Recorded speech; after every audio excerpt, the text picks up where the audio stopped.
La Chine a intensifié sa démonstration de force autour de Taïwan en lançant, ce mercredi 2 avril, de vastes manœuvres militaires dans le détroit. Ces exercices, qui n'avaient pas été annoncés à l'avance, incluent des tirs réels à longue portée et des simulations d'attaques visant des infrastructures essentielles, comme des ports et des sites énergétiques stratégiques.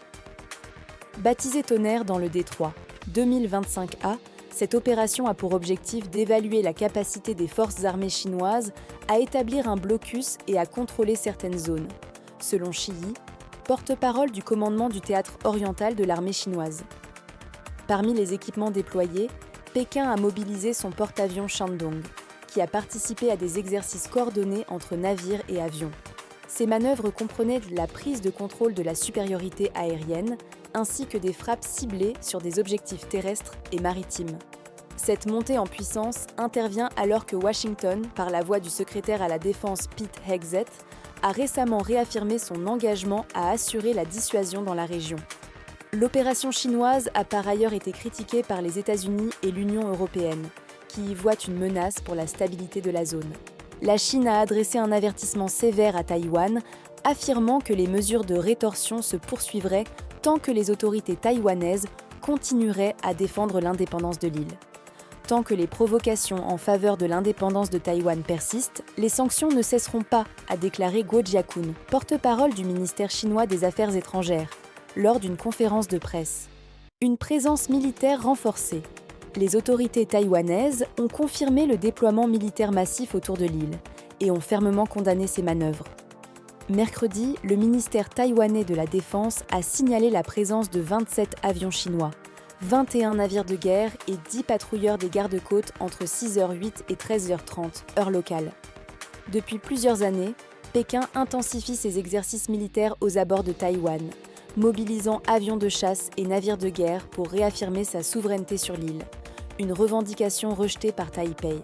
Mardi, la Chine avait déjà organisé des manœuvres simulant un blocus de points stratégiques et de voies maritimes. En réponse, l'armée taïwanaise avait envoyé ses propres forces aériennes et navales tout en activant ses systèmes de défense antimissiles. Une stratégie de pression continue.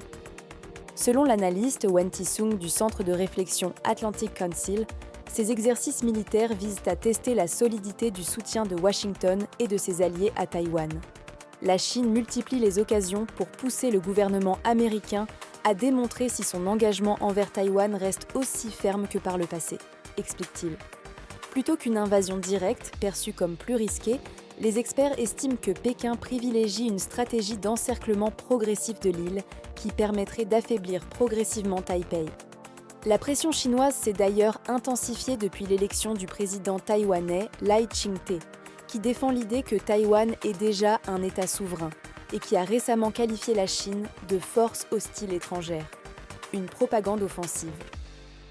Dans le cadre de cette escalade, l'armée chinoise a diffusé mercredi une image sur le réseau social Weibo intitulée « Frappe paralysante », illustrant les forces chinoises encerclant Taïwan et lançant des missiles en direction de l'île. La veille, une vidéo de propagande présentait le président taïwanais sous la forme d'un insecte parasite en train de brûler, renforçant la rhétorique agressive de Pékin contre Taipei.